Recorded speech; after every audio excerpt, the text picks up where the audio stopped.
নমস্কার বন্ধুরা, সম্পার রান্নাঘরে সবাইকে স্বাগত। আজকে আমার রেসিপি চিংড়ি মাছের কাটলেট। তবে বন্ধুরা ভিডিওটা দেখতে থাকো, আশা করছি ভালো লাগবে। সবার প্রথমে আমি নিয়েছি চিংড়ি মাছ। চিংড়ি মাছগুলো আমি ধুয়ে পরিষ্কার করে খোসা ছাড়িয়ে নিয়েছি। পুরো খোসাটা আমি ফেলবো না, লেজের দিকের অংশটা আমি রেখে দেব। চিংড়ি মাছগুলো আমি মাছ বরাবর কেটে ভিতরে শিরাটা ফেলে দেব। দেখুন আমি কিভাবে কেটেছি। মাছ বরাবর এইভাবে আমি ছুরি দিয়ে ফ্ল্যাট করে নেব, যাতে চিংড়ি মাছগুলো ভাজার সময় বেঁকে না যায়।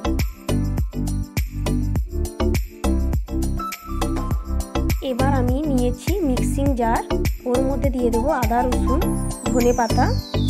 ভালো করে একটা মিহি পেস্ট তৈরি করে নেব। খেয়াল রাখতে হবে জল না ব্যবহার করে পেস্টটা যাতে তৈরি হয়ে যায়।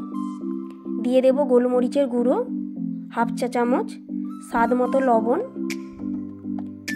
2 চামচ কর্নফ্লাওয়ার। ভালো করে আমি মাখিয়ে আধা ঘন্টার জন্য রেস্টে রেখে দেব। এবার আমি একটি পাত্রের মধ্যে 2টো ডিম ফাটিয়ে নেব। দিয়ে দেব স্বাদ মতো লবণ, 2 চামচ কর্নফ্লাওয়ার,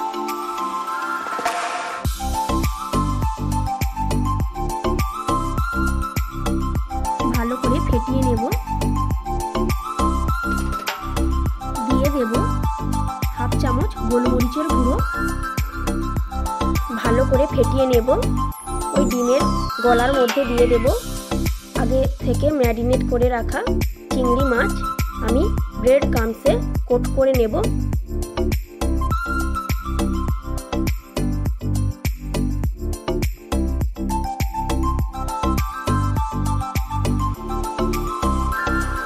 একবার কোটিং হয়ে গেছে, আর একবার কোটিং করে নেব।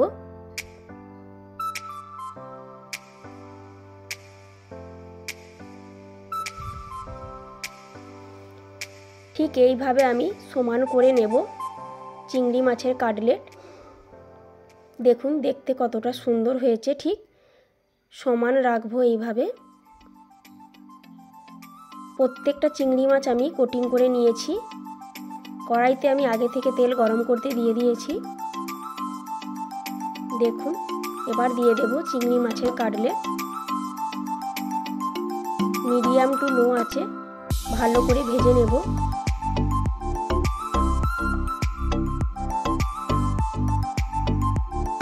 ভাজা হয়ে গেছে, তুলে নেব। দেখুন কতটা লোভনীয় হয়েছে। আশা করছি আপনাদের সকলের ভালো লাগবে। অবশ্যই আপনারা বাড়িতে ট্রাই করবেন। ভালো থাকবেন।